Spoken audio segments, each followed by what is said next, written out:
Assalamualaikum warahmatullahi wabarakatuh. Waalaikumsalam warahmatullahi wabarakatuh. Kepada yang terhormat Bapak Wakil Kepala Sekolah SMP Negeri 1 Kedungring, yang hari ini diwakili oleh Bapak Budi Yulianto. Keduanya salam terhormat juga untuk Bapak Ibu Guru yang telah hadir pada kegiatan di pagi hari ini. Patut kita panjatkan puji syukur kehadirat Allah Subhanahu wa Ta'ala karena di pagi hari ini kita masih diberikan kesempatan berupa nikmat sehat sehingga kita bisa melaksanakan kegiatan diseminasi implementasi kurikulum merdeka yang akan diprakarsai oleh Ibu Eni selaku guru penggerak yang ada di SMP Negeri 1 Kedungring. Teman-teman yang berbahagia, Bapak Ibu guru yang berbahagia, pada kesempatan kali ini susunan acara di pagi hari ini yang pertama nanti pembukaan, kemudian yang kedua sambutan dari Wakasek sekolah, Wakasek Humas dalam hal ini diwakili Pak Budi, kemudian yang ketiga nanti akan disampaikan paparan diseminasi implementasi disiplin positif di sekolah yang akan disampaikan oleh Ibu Eni. Untuk memperlancar kegiatan pada pagi hari ini, mari kita buka acara pada pagi hari ini dengan bacaan basmalah. Bismillahirrahmanirrahim. Untuk selanjutnya acara yang kedua langsung saja sambutan dari Wakil Kepala Sekolah SMP Negeri 1 Kedungring kepada Bapak Budi Yulianto, kami persilakan.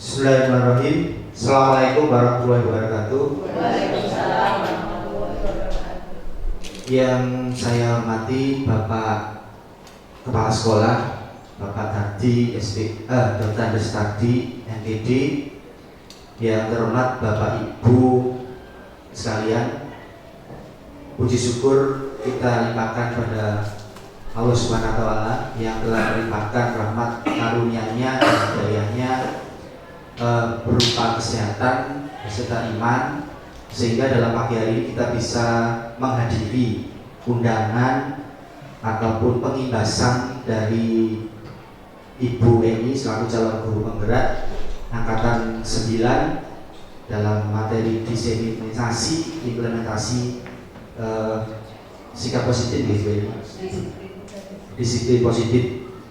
Selawat serta salam tak lupa kita limpahkan pada junjungan kita Nabi besar Muhammad SAW yang telah melimpahkan mengajarkan kita, menuntun kita dalam kebenaran ajaran Dinul Islam. Bapak Ibu yang saya hormati, Ibu Eni selaku JGP angkatan ke-9 pada pagi hari ini, beliaunya akan memberikan pengimbasan terkait modul 1 yang sudah selama 2 bulan sudah diikuti. Nantinya Bu Eni akan memberikan pemaparan ataupun pengimbasan kepada panjenengan. Jadi nanti ada pun masukan atau saran atau kritik dari panjenengan sangat dibutuhkan. Lalu yang kedua, menjadi tanda tanya sebenarnya Bapak Ibu, bukan berarti semuanya itu sekarang opo-opo itu serba guru penggerak bukan sebenarnya, tapi orientasinya Bu Eni ini kan tidak harus atau menjadi kewajiban menjadi kepala sekolah ataupun pengawas sebenarnya, tetapi dianggap mengikuti diklat seperti biasa yang dilakukan selama kurang lebih 6 bulan sampai 9 bulan. Nah, lalu ilmu yang selama diklatnya Ibu Eni mengikuti CGP ini diaplikasikan kepada sekolahnya gitu. Adapun nanti kalaupun beliau menginginkan atau menghendaki kepala sekolah ataupun pengawas, monggo. Karena itu kan aturan dari pemerintah seperti itu, ya kita ikuti saja gitu. Karena kemarin disampaikan juga yang menjadi risih itu kan obai itu CGP disoroti wis calon kepala sekolah ini, calon pengawas dan seterusnya. Sebenarnya bukan. Jadi mindsetnya monggo Bapak Ibu bisa dirubah. Artinya Bu Eni ini mengikuti diklat seperti biasa. Nah, nanti kalaupun sudah lulus, beliau ingin menghendaki atau menginginkan menjadi kepala sekolah itu, monggo silakan. Oke, saya kira seperti itu sebagai pengantar atau mewakili kepala sekolah. Kurang lebihnya mohon maaf. Assalamualaikum warahmatullahi wabarakatuh.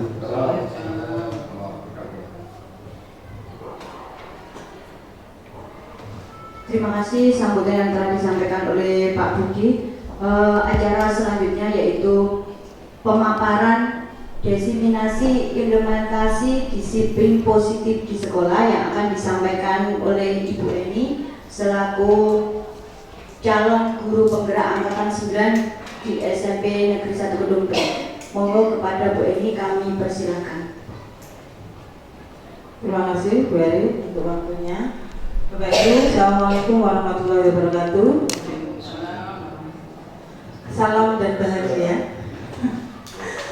Ya mungkin jangan sering mendengar kata itu, nggih. Salam dan bahagia itu maknanya adalah semoga jenengan itu selamat baik lahir maupun batin, seperti itu. Nggih. Yang kami hormati Bapak Wakil Kepala Sekolah Pak Budi dalam hal ini, kemudian Bapak Ibu yang hadir pada pagi hari ini.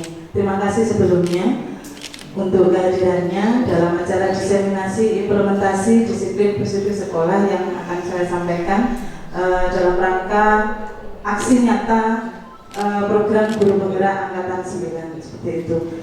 Puji syukur kehadirat Allah Subhanahu wa taala karena pada pagi hari ini kita masih diberikan kesehatan sehingga dapat menghadiri acara ini. Kemudian sholawat serta salam semoga tetap tercurahkan ke baginda Rasulullah Nabi Muhammad SAW yang telah menunjukkan kita jalan yang terang benderang melalui agama Islam. Sekali lagi kami ucapkan terima kasih untuk kehadirannya Bapak Ibu. Saya di sini nanti akan mendiseminasikan implementasi disiplin positif sekolah yang di sini nanti merupakan modul dari calon guru penggerak 1.4. Tapi sebelum sampai di situ, nanti saya paparkan terlebih dahulu keseluruhan materi yang ada, atau saya singgung sedikit untuk keseluruhan materi yang ada di modul 1 ini. Sebelumnya juga saya ingin memberikan motivasi, mungkin bagi teman-teman atau Bapak Ibu yang masih punya kesempatan untuk menjadi calon guru penggerak, monggo ya.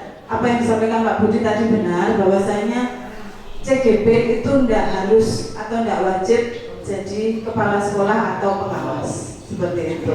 Walaupun memang aturannya seperti itu, cuma itu pilihan Bapak Ibu. Jadi kalau dikatakan seperti ini, CGP tidak wajib kepala sekolah atau pengawas, tapi pengawas dan kepala sekolah wajib punya sertifikat CGP atau guru penggerak seperti itu.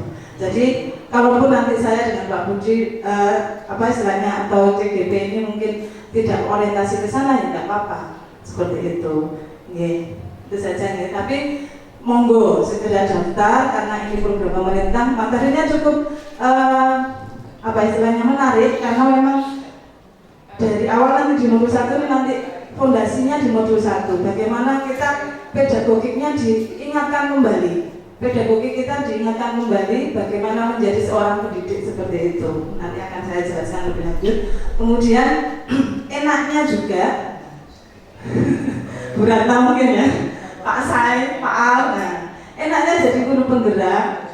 Yang pertama banyak teman, ketemu dengan teman-teman yang dari sekolah lain, otomatis banyak teman seperti itu.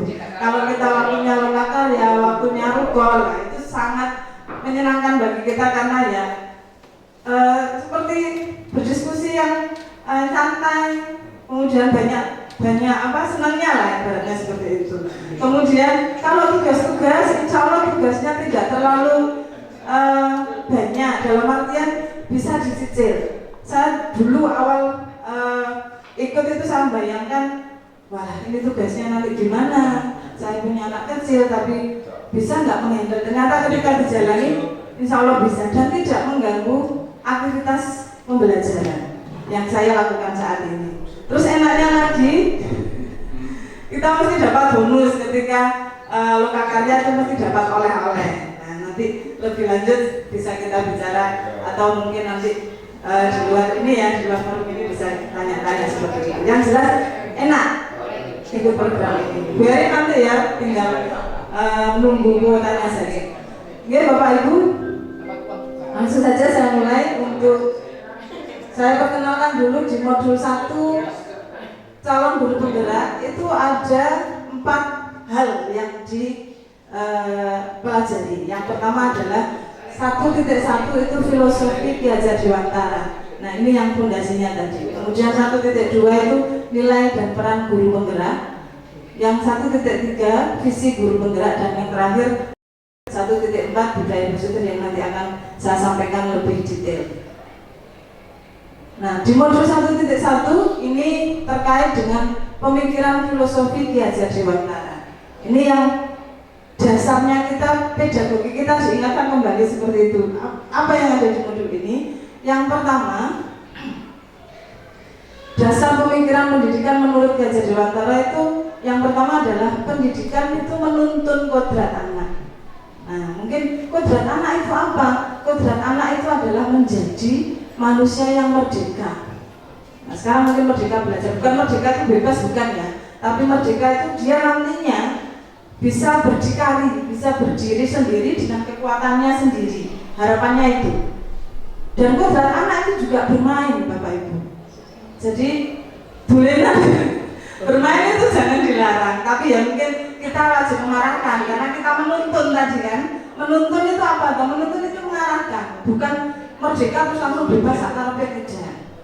Jadi itu kodratnya. Kemudian ada kodrat alam dan kodrat zaman. Istilahnya untuk Ki Hajar Dewantara itu ada kodrat alam dan kodrat zaman. Kodrat alam itu apa? Kodrat alam itu yang dibawa anak dalam dirinya, bisa bakatnya, minatnya, karakternya bahkan. Nah itu kodrat alam dia.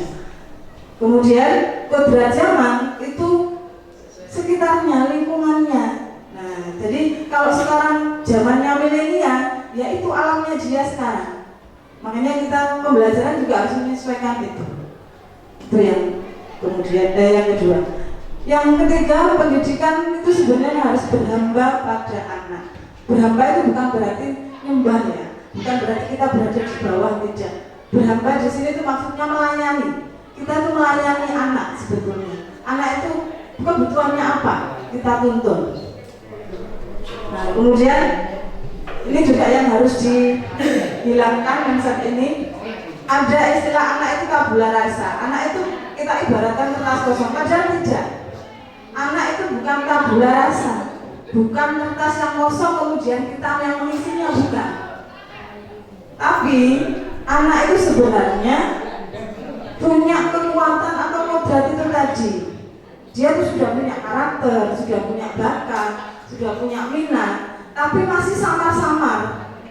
Nah, tugas kita itu menebalkan itu. Jadi anak bukan kertas kosong, biasanya kita menganggap begitu ya.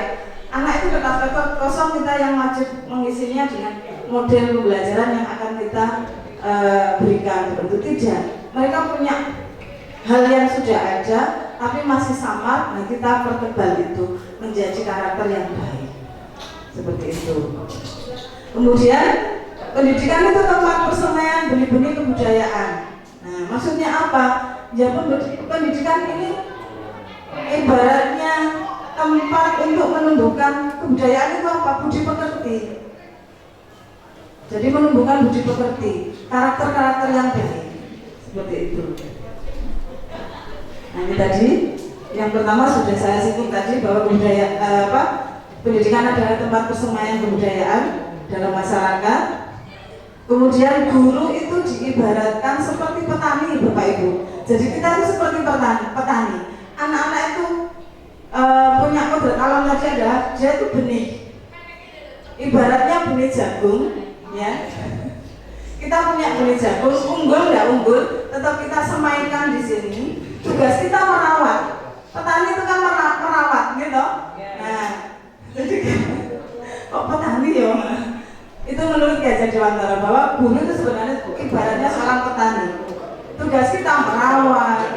Kalau ada rumput yang kita bersihkan. Rumput itu apa? Ya ibaratnya anak itu ketika kok menyimpang ya kita arahkan yang benar. Kalau butuh pupuk ya kita beri pupuk. Tapi yang tidak boleh adalah ketika benih itu adalah benih jagung, terus kita mengharapkan dia tumbuh menjadi padi, itu tidak boleh. Nah, yang seringkali seperti itu, kita memaksakan apa yang kita inginkan. Padahal anak itu punya keunikan, punya bakat tersendiri. Itu mindset yang harus kita ubah. Nah, jadi Merdeka Belajar itu arahnya ke situ. Jadi kadang kita kan gemes, anak itu gitu gak iso-iso, nah, seperti itu. Pengennya seperti hasrat kita, ya kan? Nah, itu yang nggak boleh. Bocah, anak itu benihnya jagung, kenapa kok harus jadi padi? Seperti itu. Oke, ini menurut Gajah Dewantara ya, Bapak Ibu. Sepertinya bisa mengingatkan kita kembali. Nah, seperti tadi, selama proses menuntun, tadi kan kita pendidikan itu menuntun. Selama proses menuntun kita itu sebagai pendidik ya ibaratnya seperti pamong. Menuntunnya seperti pamong, hanya mengarahkan. Ketika ada yang agak menyimpang, kita luruskan kembali. Nah, itu tugas kita. Oke? Itu di modul 1.1 seperti itu. Kita diingatkan kembali, disadarkan kembali. Guru itu harus seperti apa? Nah, kadang kita itu ya kadang lewat batas dengan masuk ke keinginan atau hasrat emosi kita kadang terbawa itu. Nah, itu yang harus direm. Semoga saya juga bisa seperti itu. Kemudian di modul 1.2 ini nilai dan peran guru penggerak. Sebenarnya tidak hanya guru penggerak saja, mungkin nilai dan peran seorang guru, misalnya seperti itu. Guru itu harus satu berpihak pada murid, ya. Kemudian yang kedua mandiri, reflektif, kolaboratif dan juga inovatif. Seorang guru itu harus begitu. Misalnya mandiri itu apa ya? Mampu mendorong dirinya untuk melakukan perubahan secara mandiri. Misalnya kita ingin mengembangkan kompetensi ya kita coba ikut diklat secara mandiri, seperti pelajar mandiri di BMN, seperti itu ya.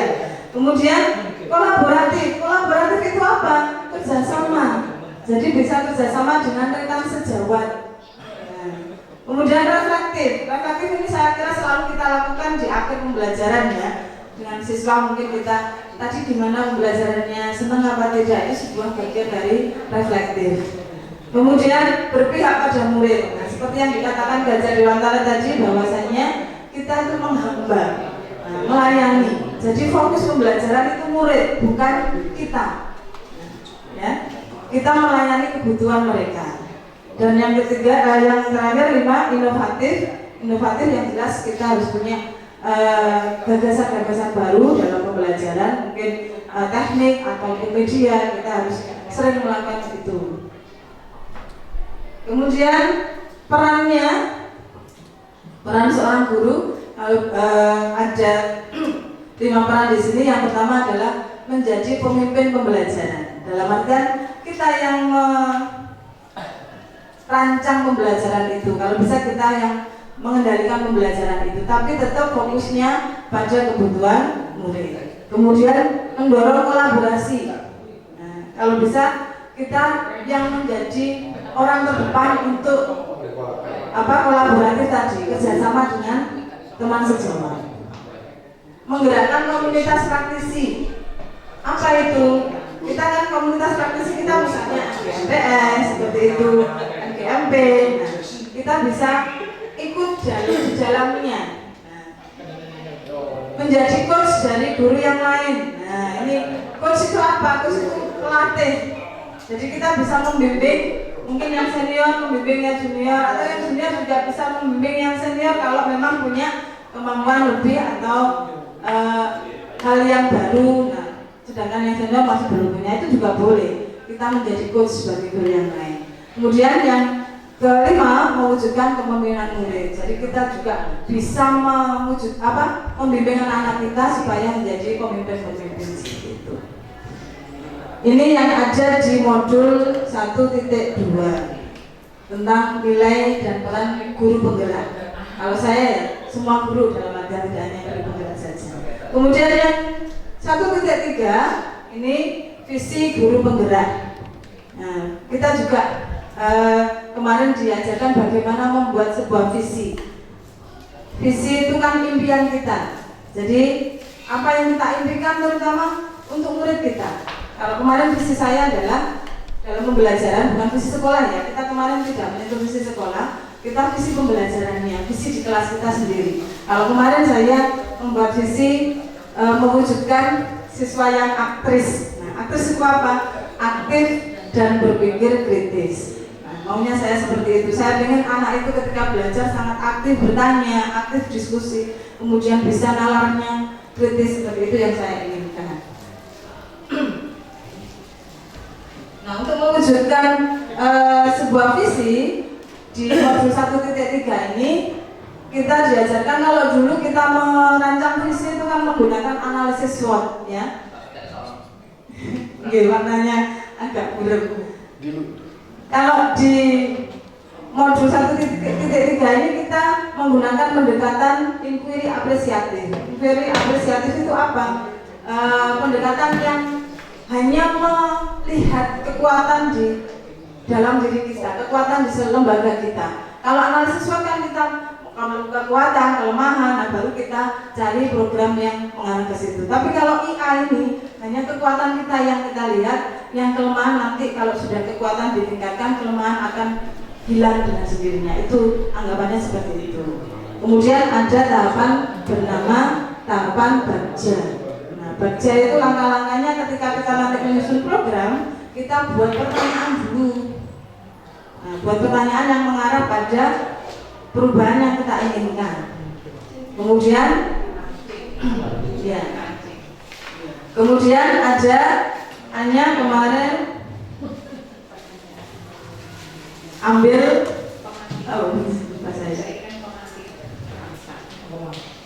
ambil contoh ya. G-nya gali impian. Kemudian J-nya jabarkan. Nah, jadi ambil contohnya dulu, setelah pertanyaan dibuat, kita ambil contohnya. Nah, nanti sebenarnya ada detail, tapi ini saya sekilas saja karena yang penting di sini nanti bukan ini sebetulnya ya. Ini hanya memperkenalkan saja. Jadi buat pertanyaan, ambil contoh, kemudian gali impian, jabarkan, sehingga yang terakhir adalah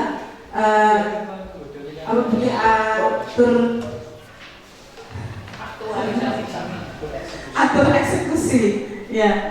Jadi itu, atau menjadi programnya itu di bagian atur eksekusi tadi. Setelah kita rancang, mulai buat pertanyaan tadi sampai hasilnya apa. Oke, itu sekilas modul 1.1 sampai 1.3. Nah, yang terpenting adalah di sini 1.4 ini budaya positif. Untuk budaya positif, apa tuh sebenarnya budaya positif itu? Kalau menurut Bapak Ibu, apa kira-kira? Hal positif? Kebiasaan positif. Ya, sebenarnya kita sudah melakukan itu. Ya, kita sudah punya yang namanya pembiasaan.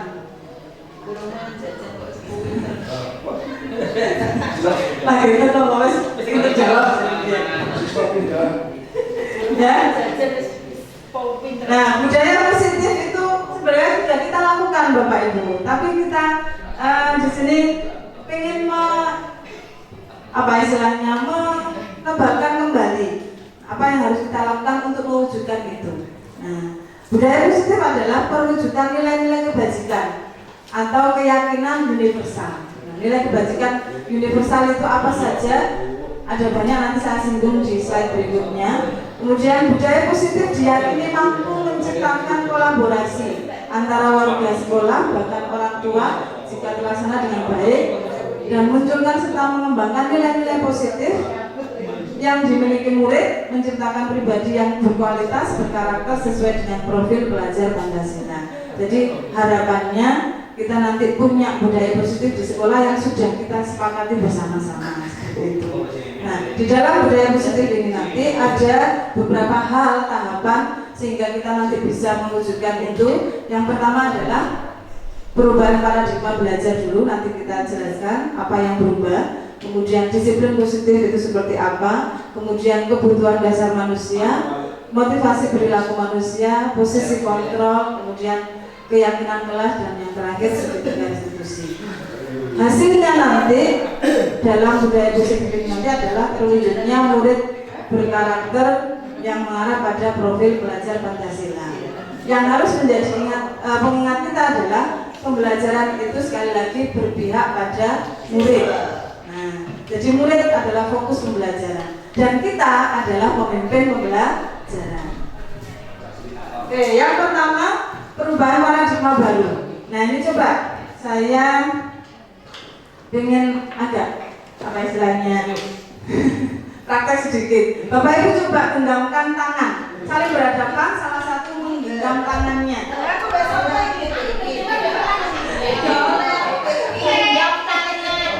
tangan, salah satu tangan saja. Salah satu orang menggenggam tangan. Misalnya Bu Lili dengan Bu Lili. Nah, genggam tangannya sendiri. Nah, satu saja, satu tangannya Bu Lili, tidak usah Bu Lili, yang salah satu menggenggam tangannya. Salah satu orang menggenggam tangannya seperti ini. Nah, kita menggenggam tangan temannya ya, salah satu menggenggam tangannya. Nah, tangannya sendiri. Bu Lili sama Bu Lili siapa yang menggenggam? Nah, sekarang coba berhadapan. Nah, contohnya ya. Ibaratkan Bu Lili ini punya sesuatu yang berharga.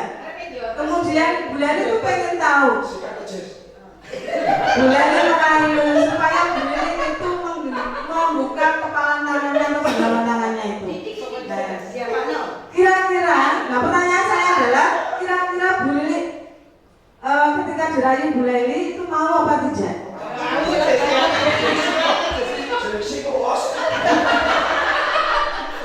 Kira-kira mau atau tidak? Nah, yang pengontrol di sini Bu Lili atau Bu Lili kira-kira? Nah, ini contohnya Bapak Ibu ya. Oke, terima kasih. Jadi ini contoh saja, ilustrasi saja ya. Jadi siapa pengontrol diri kita? Otomatis adalah diri kita sendiri. Misalnya tadi Bu Lili ngomong gini, Bu Lili itu penasaran, kepo ya. Terus dirayu, di apa? Kira-kira rayuan tadi mempan nggak ke Bu Lili? Bisa mempan, bisa tidak, ya kan? Tergantung siapa yang mengontrol itu. Nah, itulah nanti. Nah, jadi intinya yang menjadi kontrolnya bukan Bu Lili, tapi Bu Lili yang punya ini tadi, yang punya genggaman tadi. Jadi siapa yang mengontrol kita adalah diri kita sendiri. Nah, ini paradigma yang harus kita ubah. Dulu ada paradigma yang namanya stimulus respon, ya. Stimulus respon mengatakan bahwasanya kebutuhan semua orang itu sama. Kita menganggap kabeh iki padha butuhe. Kemudian semua orang melihat hal yang sama. Yang namanya melihat gelas ini antara yang saya lihat dengan Bu Eri itu dia anggap sama. Nah, nanti yang kedua paradigma barunya apa, ya kan? Kemudian guru itu mencoba mengubah murid berpandangan sama dengan dia. Nah, sama dengan guru. Pernah seperti itu enggak? Ya. Nah, hampir sama begitu kan ya? Nah, kemudian perilaku buruk murid itu dianggap sebagai kesalahan. Itu paradigma stimulus respon ya. Kemudian guru bisa mengontrol murid dengan model berpikir menang kalah. Dalam artian gini, guru mesti menang, murid kalah. Ada enggak berpikiran seperti itu? Ya, sering begitu kan ya. Nah, itu paradigma yang lama. Nah, sekarang kita ubah ke paradigma yang baru di disiplin positif ini. Yang pertama adalah kita harus ingat bahwa kebutuhan semua orang itu tidak sama. Itu yang pertama. Kemudian semua orang gambaran tentang sesuatu itu berbeda-beda. Nah, tadi jelas Cleo saya pandang Beri dari sisi sana. Mungkin Beri lihat sedotannya, saya tidak. Nah, itu kan berbeda sudah. Oke. Seperti itu. Kemudian guru harus bisa memahami pandangan murid. Nah, ketika murid mengungkapkan pendapat, ya kita harus memahami itu. Kemudian perilaku guru murid itu memiliki tujuan. Jadi segala sesuatu yang dilakukan murid ataupun semua orang ya, itu mesti atau pastinya memiliki tujuan. Kemudian guru tidak bisa mengontrol murid dengan berpikir menang atau menang kalah. Seperti yang simulasi tadi antara Bu Lili dengan Bu Leli, kita nggak bisa mengontrol orang lain, itu nggak bisa. Yang bisa mengontrol kita adalah diri kita sendiri. Oke, itu paradigma baru. Kita harus membuka itu ya. Kemudian yang kedua, disiplin positif. Apa itu disiplin positif? Tadi dikatakan pembiasaan-pembiasaan yang sudah kita lakukan, ya itu budaya, nanti menjadi budaya. Nah, sekarang disiplin positif itu apa? Kalau mendengar kata disiplin jenengan itu kira-kira apa yang tersirat di benak jenengan atau di pikiran kita? Disiplin, patuh, gitu. Terus apa lagi? Menaati. Sampai menaati aturan, gitu. Itu yang sering kita anggap disiplin itu mesti patuh, taat. Nah, seperti itu ya. Padahal kalau menurut Diana Gosen, nah ini apa? Sopo itu? Oh ngerti ya. Nah, sebenarnya disiplin itu dari kata atau dari bahasa Latin. Artinya justru bukan taat atau patuh, artinya belajar. Disiplin itu artinya belajar. Jadi dari bahasa Latin ya, kata disiplin itu berasal dari akar kata yang sama, yaitu disipo atau murid atau pengikut. Nah, jadi belajar intinya.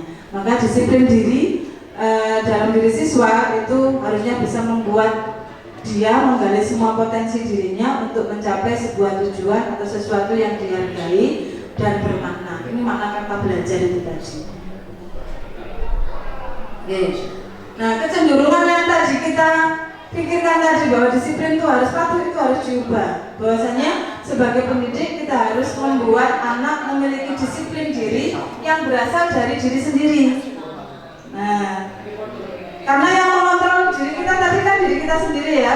Jadi kalau bisa kesadaran disiplin diri tadi itu muncul dari anak, muncul dari dalam diri anak, motivasi intrinsiknya kalau bisa, sehingga mereka nanti akan berperilaku atas dasar nilai-nilai kebajikan yang dia yakini, bukan karena paksaan atau penghargaan hukuman yang akan dia peroleh. Itu pengennya seperti itu, yang namanya disiplin positif itu harapannya anak-anak kita ini punya kesadaran diri. Karena makna disiplin positif adalah proses pembelajaran yang bertujuan untuk menumbuhkan motivasi dalam diri untuk menjadi orang yang mereka inginkan dan menghargai diri sendiri sesuai dengan nilai-nilai kebajikan yang diyakini. Jadi kalau bisa anak itu muncul motivasi dengan tujuan apa? Mereka tuh ingin menjadi orang seperti apa? Kemudian dia itu melakukan itu karena dia menghargai dirinya, bukan karena orang lain, bukan karena hukuman. Seperti itu.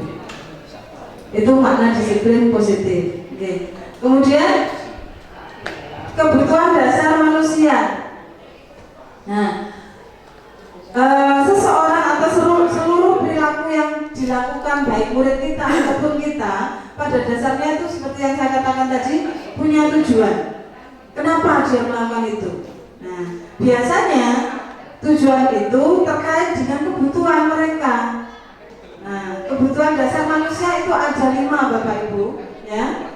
Yang pertama adalah kebutuhan bertahan hidup, survival. Yang kedua cinta dan kasih sayang, dia itu ingin dicintai, ingin dikasihi. Kemudian kebutuhan penguasaan, ingin berkuasa atas sesuatu. Kemudian pengakuan atau atas kemampuan, dia ingin diakui bahwa dia mampu. Kemudian yang kelima adalah kesenangan. Kalaupun dari anak kita atau murid kita ada yang berperilaku menyimpang, bisa jadi 5 kebutuhan ini ada yang tidak terpenuhi. Nah, saya kira ini pembelajaran dulu pedagogi kita juga ada ya. Jadi kalau ada yang menyimpang berarti ada sesuatu yang belum terpenuhi kebutuhannya. Bisa jadi kebutuhan kesenangannya. Mungkin dia senang keluar ya, mungkin dia kesenangannya tidak terpenuhi di situ, dia merasa bosan, bisa jadi begitu. Nah, itu contohnya. Jadi sekali lagi seluruh perilaku anak kita atau murid kita itu dipengaruhi dengan kebutuhan dasarnya ini. Oke, berikutnya teori motivasi perilaku manusia. Jadi terdapat 3 motivasi perilaku manusia menurut Diana Goosen tadi ya. Yang pertama adalah orang biasanya melakukan sesuatu itu yang pertama untuk menghindari ketidaknyamanan atau hukuman. Yang kedua, untuk mendapatkan penghargaan atau imbalan dari orang lain. Dua ini saya kira sering terjadi ya. Anak kita kadang mungkin bisa jadi patuh terhadap peraturan karena menghindari hukuman. Gimana Pak Boten? Ya, rata-rata begitu ya. Atau dia rajin, dia mengerjakan tugas dengan baik karena pengen sesuatu penghargaan atau imbalan. Itu saya kira banyak terjadi di situ. Nah, keduanya ini merupakan motivasi eksternal. Jadi tidak muncul dari dirinya sendiri untuk melakukan itu. Dia supaya tidak dapat hukuman, nah dia akan bertanya, apa ya yang akan terjadi apabila saya tidak melakukannya. Dalam mindset dia akan tertanam seperti itu. Ben gak dihukum, aku harus seperti ini. Nah, kemudian ketika dia mengharapkan imbalan, dia akan terbersih di benaknya, apa yang akan saya dapatkan apabila saya melakukan itu. Jadi berharap terus. Nah, harapannya dari disiplin positif itu, anak itu nanti punya motivasi yang ketiga ini untuk menjadi orang yang mereka inginkan dan menghargai diri sendiri dengan nilai-nilai kebajikan yang mereka percayai. Nah, ini diartikan sebagai motivasi internal. Kalau bisa itu muncul dalam dirinya untuk memperbaiki diri seperti itu. Oke. Nah, kedua hal tadi motivasi eksternal dan internal. Nah, sebenarnya motivasi kita sudah tahu ya, motivasi itu kan daya dorong dalam diri kita ya, dorongan yang timbul pada diri seseorang secara sadar atau tidak sadar untuk melakukan suatu tindakan dengan tujuan tertentu, itu motivasi. Nah, ada motivasi eksternal tadi, ada motivasi internal.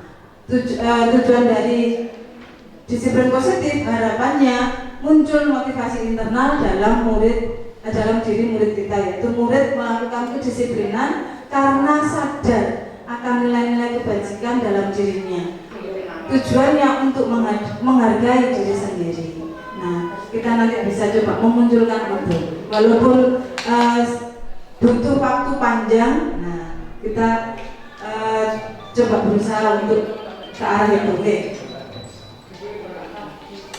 Nah, konsep disiplin positif itu menggunakan pendekatan restitusi, Bapak Ibu. Ya.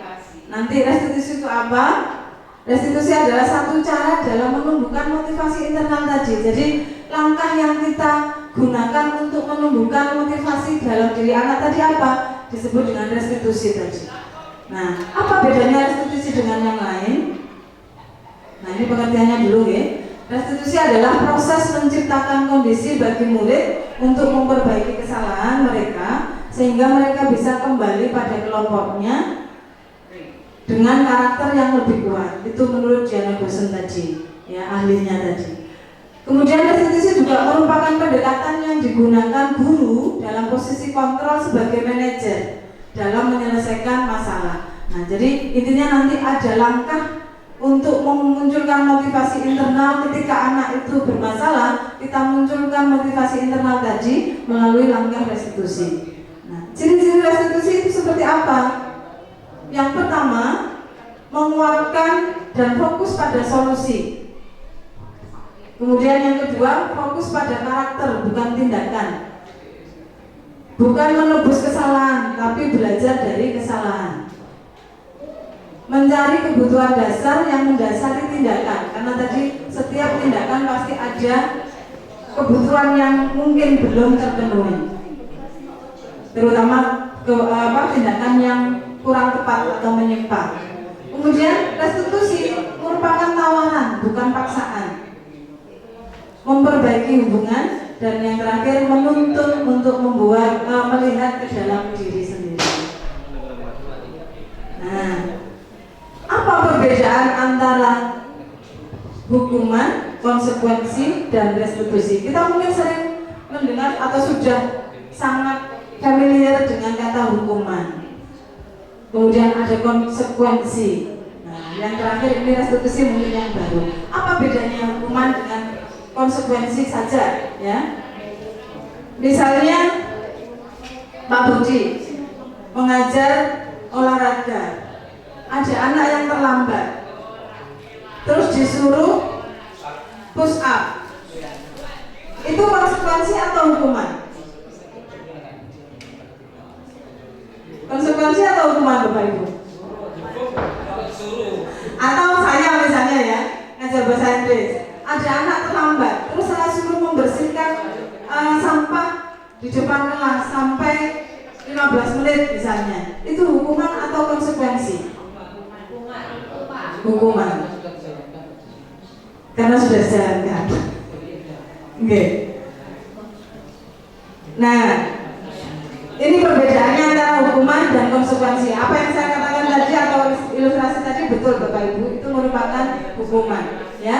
Karena hukuman itu bersifat tiba-tiba. Nah, jadi tidak direncanakan sebelumnya atau tidak ada kesepakatan sebelumnya. Misalnya, saya dengan anak, engkau nek misalnya telat, sama kudu bersih-bersih. Kalau sudah disepakati itu sebelumnya, itu berarti konsekuensi. Tapi kalau saya hanya tiba-tiba langsung menyuruh, tidak ada kesepakatan dengan anak sebelumnya, itu adalah hukuman. Jadi hukuman itu bersifat tiba-tiba. Dan siswa tidak dilibatkan dalam meramu itu. Kemudian biasanya hukuman itu berupa fisik maupun verbal dan membuat siswa itu merasa tersakiti. Oke.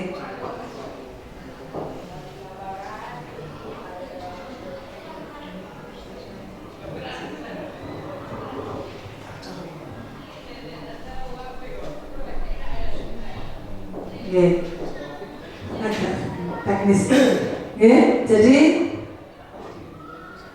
hukuman biasanya berupa fisik maupun verbal dan akan membuat siswa tersakiti. Nah, pasti ya itu karena dia merasakan sesuatu yang tidak nyaman. Sedangkan konsekuensi sudah terencana atau siswa diajak untuk berdiskusi sebelumnya.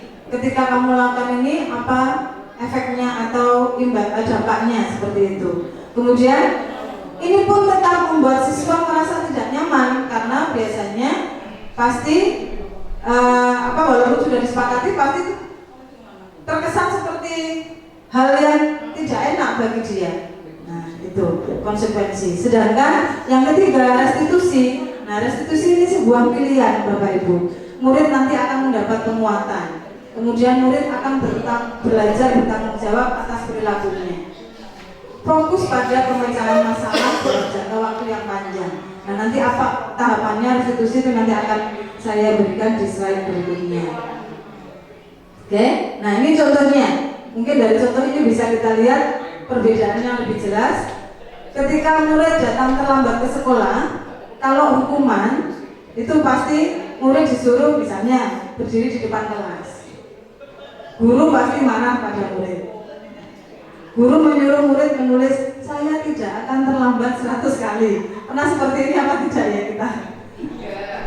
Tidak ya, tapi mungkin marah itu mungkin pernah. Nah, kalau konsekuensi itu biasanya guru akan memberikan konsekuensi berada di kelas selama istirahat. Kalau kita sudah sepakati itu. Kemudian guru tegas dan menghormati peraturan yang sudah disepakati. Kemudian kalau restitusi, guru pasti akan menanyakan keyakinan kelas yang telah disepakati seperti apa, kemudian membantu murid menyelesaikan masalahnya. Jadi restitusi itu langkah awalnya adalah kita nanti membuat kesepakatan atau keyakinan kelas. Bagaimana prosesnya nanti akan ada di slide berikutnya. Ada yang namanya keyakinan kelas atau kesepakatan kelas. Terus nanti ketika anak itu bermasalah, kita ingatkan kembali keyakinan kelasnya seperti apa yang dia langgar, kemudian dia harus menemukan solusi seperti apa. Nah, itu restitusi. Murid terbuka dan menghormati orang lain serta dirinya. Hasilnya itu nanti seperti itu. Kalau dia sudah bertanggung jawab atas dirinya, harapannya dia juga bisa menghormati orang lain dan dirinya sendiri. Oke, itu 3 hal perbedaannya: hukuman, konsekuensi, dan restitusi. Nah, ada istilah dihukum oleh penghargaan. Dengan mungkin penghargaan kok menghukum? Gini apa betul? Sebenarnya sama statusnya antara penghargaan dengan hukuman. Kenapa? Karena ternyata penghargaan itu juga seperti menghukum seseorang. Loh kok bisa? Nah, berikut pengaruh buruk dari penghargaan terhadap anak menurut Cohen. Nah, yang pertama, penghargaan itu ternyata memberikan efek atau pengaruh jangka pendek dan juga jangka panjang. Mungkin jangka pendeknya seperti ini. Anak itu secara langsung pada saat itu dia mungkin merasa senang, tapi jangka panjangnya dia bisa terus berharap dia mendapatkan penghargaan. Terus kalau dia tidak mendapatkan yang diharapkan tadi, otomatis dia kecewa. Nah, itulah penghargaan yang menghukum. Kemudian penghargaan tidak efektif. Penghargaan bisa merusak hubungan. Kalau tadi misalnya dia tidak mendapatkan, terus temannya dapat, otomatis hubungan antar temannya juga kurang baik. Dengan gurunya mungkin bisa tidak baik juga. Nah, penghargaan mengurangi ketepatan. Dan yang terakhir, penghargaan juga bisa menghukum itu tadi. Terus apakah penghargaan dilarang? Wong kita juga sering memberikan penghargaan. Kira-kira dilarang atau tidak? Kalau menurut ini sepertinya dilarang ya. Nah, tapi sebenarnya tidak dilarang memberikan penghargaan itu. Tapi kalau bisa, hal yang diingat, beberapa hal yang perlu diingat seperti ini. Jadi penghargaan itu adalah program kebajikan atau apresiasi. Kita memberikan apresiasi terhadap apa yang dilakukan murid kita. Tapi caranya, nah kalau bisa kita melakukan beberapa hal seperti ini. Jadi apresiasi itu diberikan secara khusus. Mungkin anaknya kita panggil sendiri. Oh nak, tadi kamu bagus ya. Ini kita jelaskan secara pribadi. Kemudian kalau bisa penghargaan atau apresiasi itu diberikan merata ke seluruh murid. Jadi bisa jadi gantian. Tidak hanya si A saja yang dipuji, tidak hanya si B saja yang diapresiasi, tapi bisa yang lain juga kita lihat segi positif dari anak-anak itu seperti apa. Jadi sehingga anak itu merasa, oh saya juga punya sesuatu yang positif. Nah, kemudian beri pengakuan itu secara konsisten. Jadi berlanjut, continue. Kemudian fokus pada proses, dijelaskan kenapa kok kamu kamu layak mendapatkan apresiasi ini, itu dijelaskan prosesnya. Nah, seperti ini misalnya. Kalimat contoh apresiasi atau penghargaan yang kita lakukan ke anak ya. Nah, kalimat pembukanya mungkin seperti ini. Kemarin saya perhatikan pada saat kamu menolong murid baru, nah, di kelas kita seperti ini. Nah, itu mungkin sebagai kalimat pembukanya. Jadi apresiasinya diawali dengan itu. Saya lihat kemarin kamu kok pintar ya membantu temannya. Atau mungkin saya menghargai atas kamu pada saat membantu di tugas kelompokmu. Itu sesuatu juga yang positif Bapak Ibu, walaupun hanya kecil. Mungkin pada saat anak kita berdiskusi, ada satu anak yang tidak bisa secara kemampuan kognitifnya, tapi dia itu secara keterampilan atau menghargai temannya itu menonjol. Nah, itu kita juga patut puji di situ. Kita hargai supaya anak itu juga merasa ada apresiasi yang merata tadi. Ini contoh apresiasi yang bisa kita berikan ke anak-anak. Jadi penghargaan itu menghukum, tapi bukan berarti dilarang. Hanya prosesnya yang kita coba untuk ke arah yang positif. Oke, ini yang berikutnya posisi kontrol. Posisi kontrol seorang guru ada 1, 2, 3, 4, 5 macam. Nah, ada guru itu yang sebagai penghukum, sebagai pembuat rasa bersalah, sebagai teman, sebagai pemantau, sebagai manajer. Ketika anak ini bermasalah, kita sadari kira-kira kita masuk kriteria yang mana? Teman. Leli mungkin teman ya.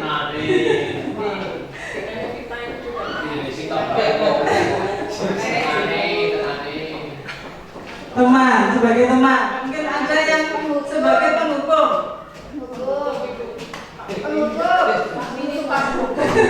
Suka menghukum.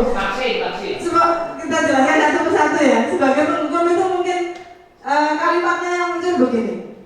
Awas kamu kalau tidak taat aturan. Nah, kita nolong.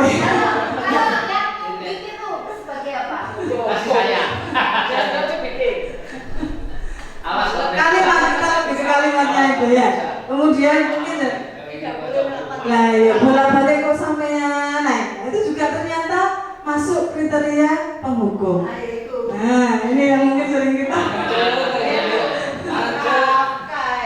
Kamu saja. Nah, itu juga sudah masuk kita sebagai penghukum. Nah, kemudian sebagai pembuat rasa bersalah, itu contoh kalimatnya begini. Berapa kali ya ibu harus memberitahu kamu? Coba bayangkan ketika nanti ibumu atau ayahmu tahu bagaimana perasaannya.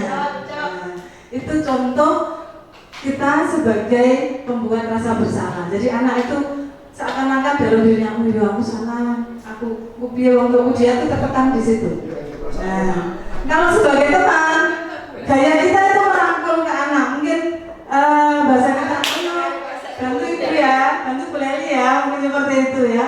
Bantu Bu Leli kerjakan tugasnya ya, mau sokok gak belum caca. Nah itu ya, itu mungkin sebagai teman. Dari gaya bicaranya itu sudah bisa terlihat santai. Itu kalau sebagai teman.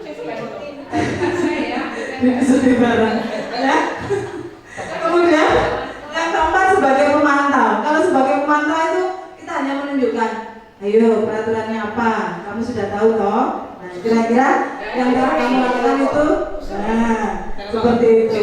Apa yang sudah kamu lakukan tadi itu pemantau ya. Kalau yang terakhir sebagai manajer. Sebagai manajer itu posisi kita sebagai mentor. Jadi anak itu kita sadarkan. Mungkin kalimat kita, jika kamu salah, apa yang kamu lakukan nantinya? Apa yang akan kamu lakukan untuk memperbaiki itu? Nah, itu sebagai manajer. Harapannya kita, Bapak Ibu Guru berada di posisi yang kelima ini. Kalau ada anak yang salah, sebagai manajer menyadarkan dia apa yang salah dari dia, kemudian apa nilai kebajikan yang dia langgar. Di akhir dia harus menemukan solusi apa yang harus saya lakukan. Nah, boleh. Kemarin juga ada pertanyaan begitu. Kalau sudah saya restitusi sudah berubah, ternyata rentang itu kembali lagi, ya tetap Bu direstitusi terus hingga anak itu mengalami perubahan. Ya memang ya, sampai doel.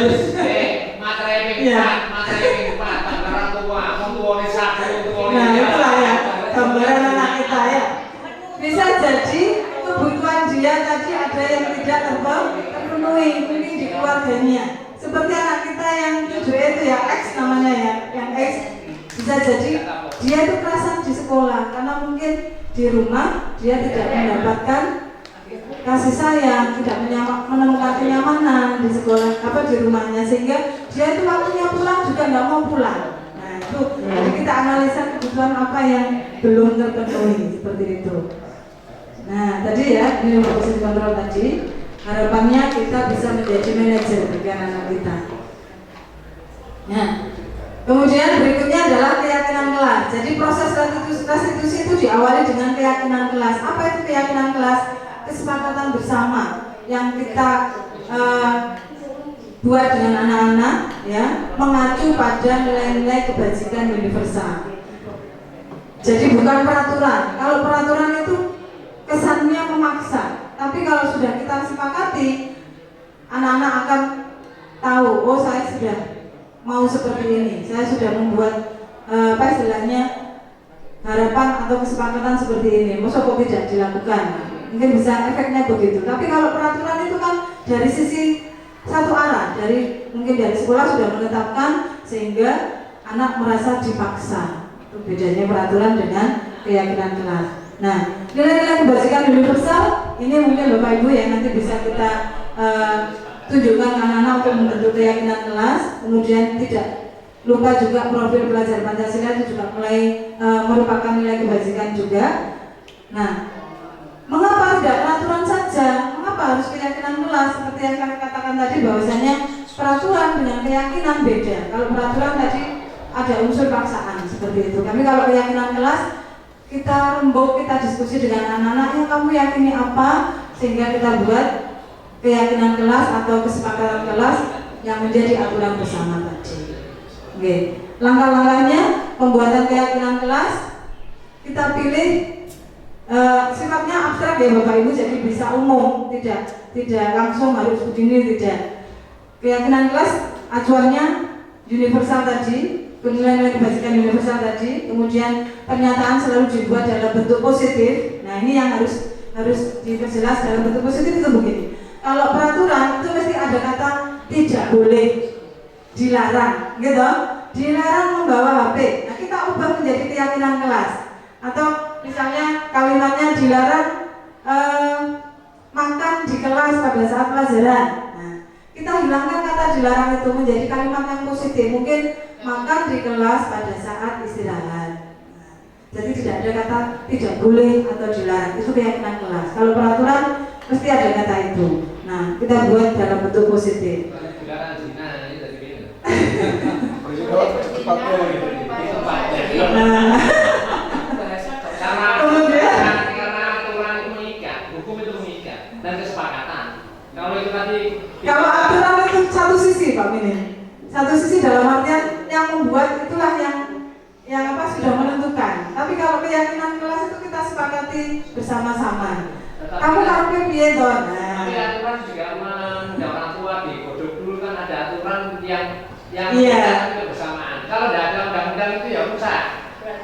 Ini sama sebetulnya statusnya keyakinan dengan peraturan di sini. Cuma apa istilahnya di dalamnya tadi loh. Kalau keyakinan kelas itu menjadi sesuatu yang positif bersama, tapi kalau aturan kadang anak itu kan merasa terpaksa di jalannya, walaupun sudah disepakati tapi sepertinya terpaksa. Tapi kalau keyakinan ini kita diskusikan bersama, oh yang kita yakini ini mengarahnya kemana toh, kok tidak boleh makan di kelas misalnya, karena kita menghargai guru. Nah, kita sadarkan itu seperti itu. Tapi kalau peraturan itu kesannya itu dipaksa begitu Pak.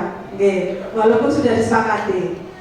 Hanya menurut saya tetap aturan, tapi hanya bahasanya yang diharuskan. Iya, tanpa ada aturan rusak negara. Bukan tidak ada aturan Pak. Ini keyakinan kelas ya sama dengan aturan kelas. Hanya aturan yang disepakati. Iya, betul. Iya, betul.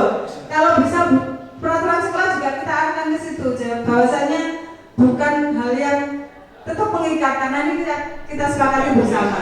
Tapi bahasanya yang dibuat positif, kemudian kalau bisa disepakati bersama, seperti itu alurnya.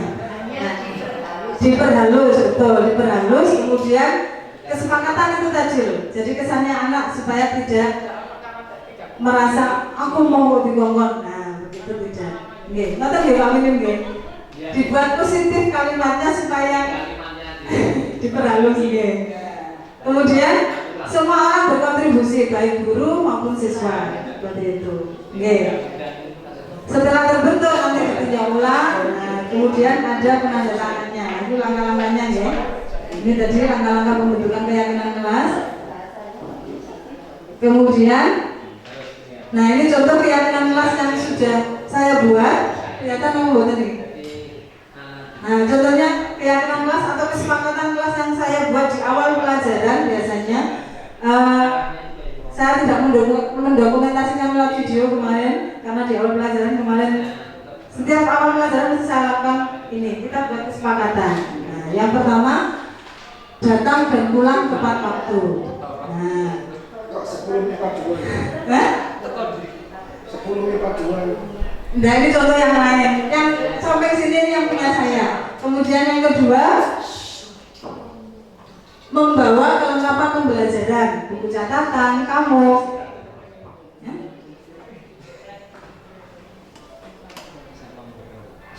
Ya, sudah. Kemudian yang ketiga, penggunaan HP sesuai kebutuhan pembelajaran. Nah, kalau aturan biasanya kalimatnya dilarang membawa HP atau dilarang mengaktifkan HP. Nah, kita buat kalimatnya menjadi lebih positif seperti ini. Kemudian yang keempat, aktif dalam proses pembelajaran terutama diskusi atau tanya jawab dengan santun. Nah, seperti itu. Kemudian makan dan minum pada saat jam istirahat. Ini mungkin seperti aturan tidak boleh makan di kelas. Nah, kita ubah kalimatnya seperti itu.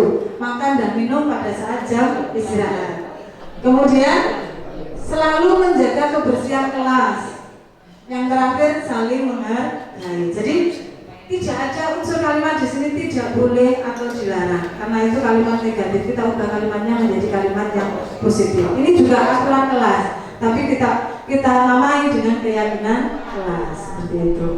Contohnya juga ini yang lain, keyakinan kelas di 10 MIPA 2. Nah, ini punya teman ya.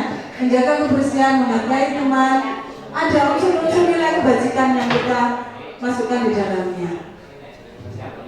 Ini juga contohnya. Nah, yang berikutnya segitiga restitusi. Tadi ya, restitusi itu apa? Kita sudah perjelas tadi. Nah, ini ada tahapan atau pendekatan yang kita gunakan ketika kita menjadi posisi manajer tadi mengatasi anak yang bermasalah. Nah, namanya segitiga restitusi. Nah, apa yang akan kita lakukan di segitiga restitusi? Yang pertama adalah tahapannya menstabilkan identitas dulu. Ketika anak bermasalah kita panggil, kita stabilkan dulu identitasnya. Dalam artian itu kalau bahasa Jawanya itu dijem-jem C. Nah, emosinya distabilkan dulu.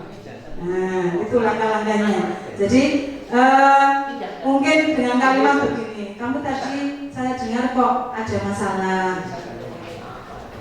Seperti itu. Jadi apa emosinya distabilkan dulu ya. Kemudian setelah itu validasi tindakan yang salah. Diperjelas tindakan yang dia buat tadi apa. Nah, kita mendapatkan informasi tadi kamu seperti ini. Benar atau tidak? Kalau pasti dia akan menjawab, ya kan? Dengan itu nanti ada contohnya Bapak Ibu ya. Yang terakhir menanyakan keyakinan, karena kita sudah membuat keyakinan kelas tadi, kita tanyakan kembali ke anaknya.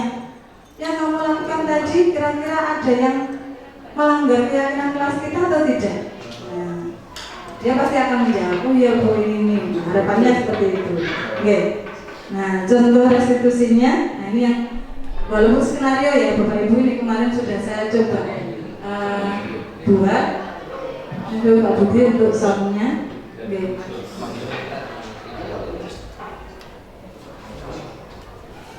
5656.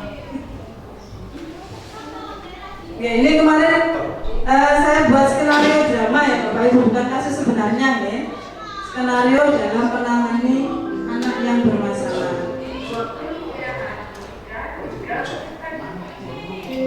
Bisa Bapak.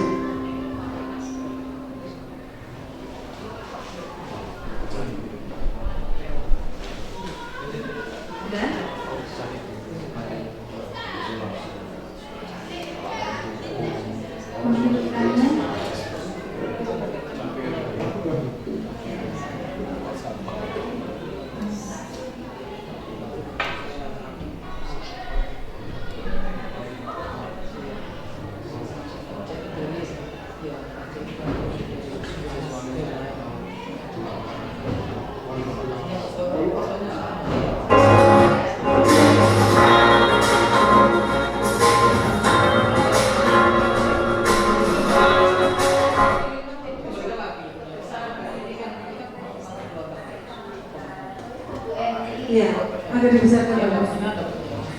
Ini skenario 1 drama ya Bapak Ibu, bukan kasus yang sebenarnya.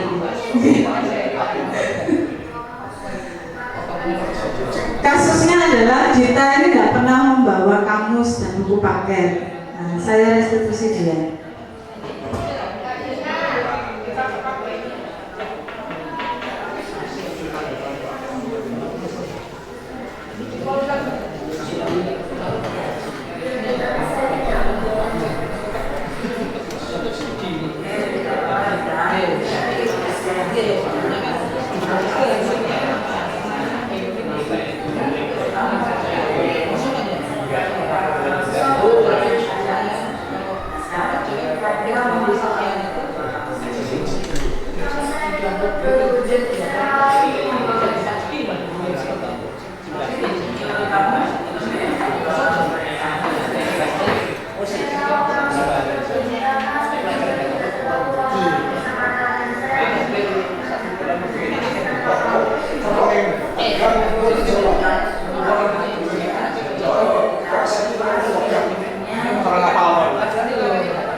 Ya, itu skenario kasus yang pertama. Jadi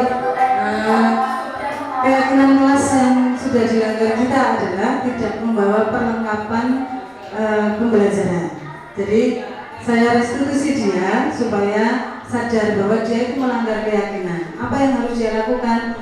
Dia akan menemukan solusi. Harapannya itu, ya. Itu nanti kalau kita melakukan proses restitusi. Jadi ditanya dulu, distabilkan dulu, benar nggak kamu nggak bawa kamu, sudah berapa kali, kemudian kenapa kok kamu tidak bawa, dia kita tanya, kita gali sampai menemukan solusinya. Ya ini skenario ya, skenario dalam artian bukan kasus yang sebenarnya. Yang kedua ini Arsad yang tidak mau melaksanakan tugas piket harian. Ini mungkin juga sering terjadi di kelas kita. Jadi saya ambil contoh kasus-kasus yang ini saja, yang ringan saja. Oke.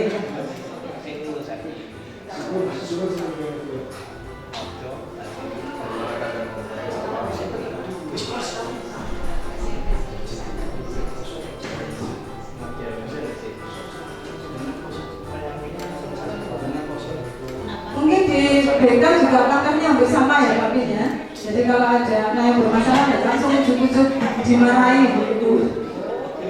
Ya, langkah awal mesti distabilkan dulu anaknya. Contoh, ini contoh. Makanya skenario tadi bukan kasus yang sebenarnya.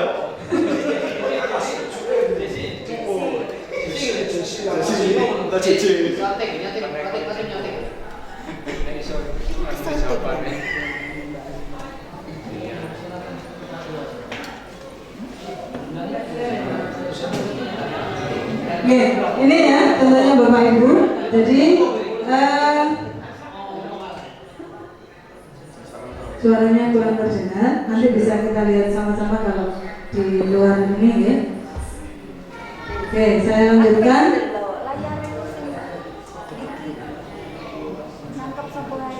Jadi tadi untuk restitusi yang sudah kita lakukan, yang pertama adalah kita stabilkan dulu kondisi anak atau bahasa Jawanya tadi ya, dijum-jum dhisik. Ketika anak ada yang bermasalah itu kita coba bikin dia adu dulu, distabilkan dulu identitasnya.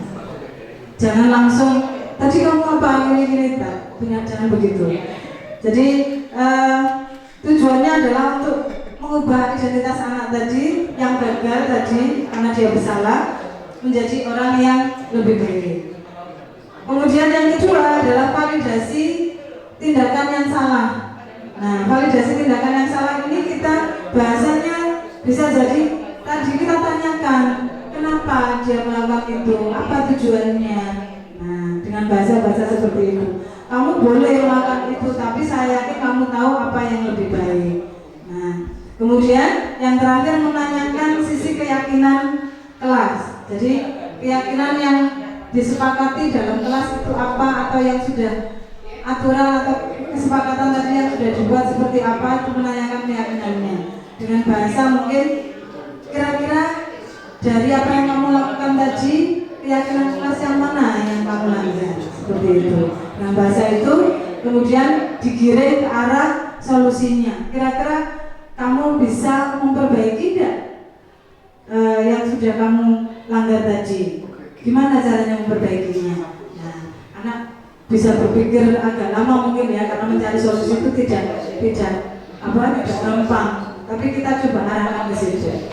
Akhirnya harapannya dengan langkah restitusi ini, dengan tahapan seperti restitusi, anak bisa menyadari atau motivasi internalnya tadi akan tumbuh, kesadaran dirinya akan tumbuh bahwa dia tidak dipaksa atau dihukum karena itu. Seperti itu, Bapak Ibu. Itu materi terkait disiplin positif. Semoga nanti kita bisa menerapkannya di sekolah kita sehingga nanti bisa menjadi sebuah budaya atau kebiasaan yang positif bagi anak-anak kita.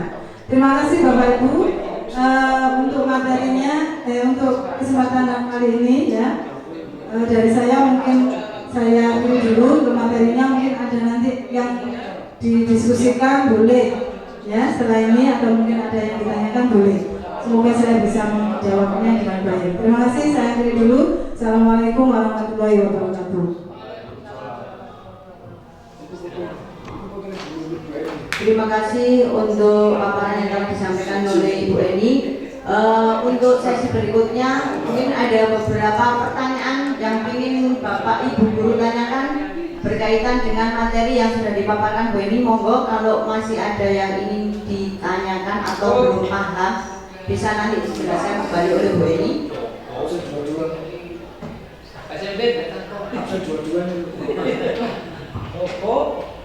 Absen 22 ini berarti termasuk memberikan hukuman.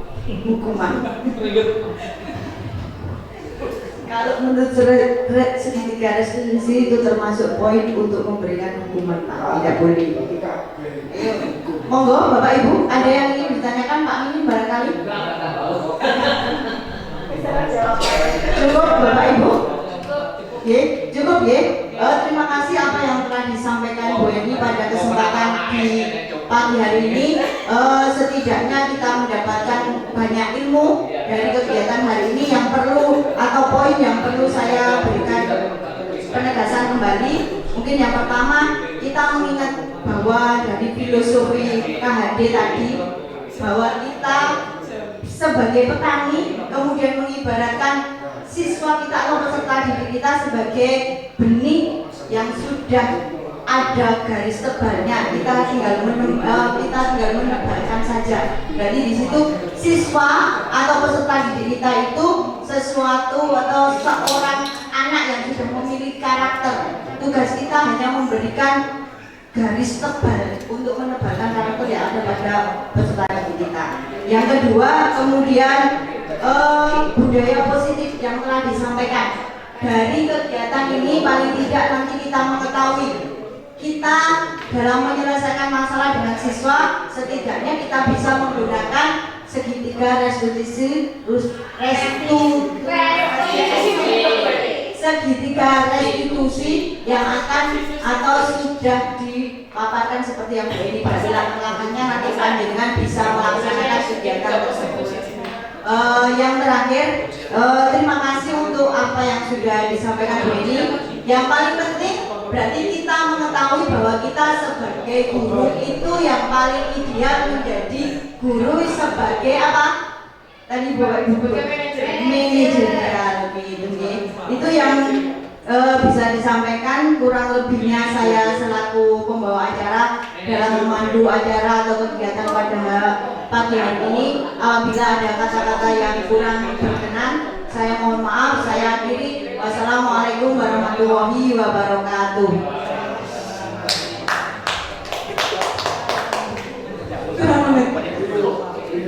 Pas.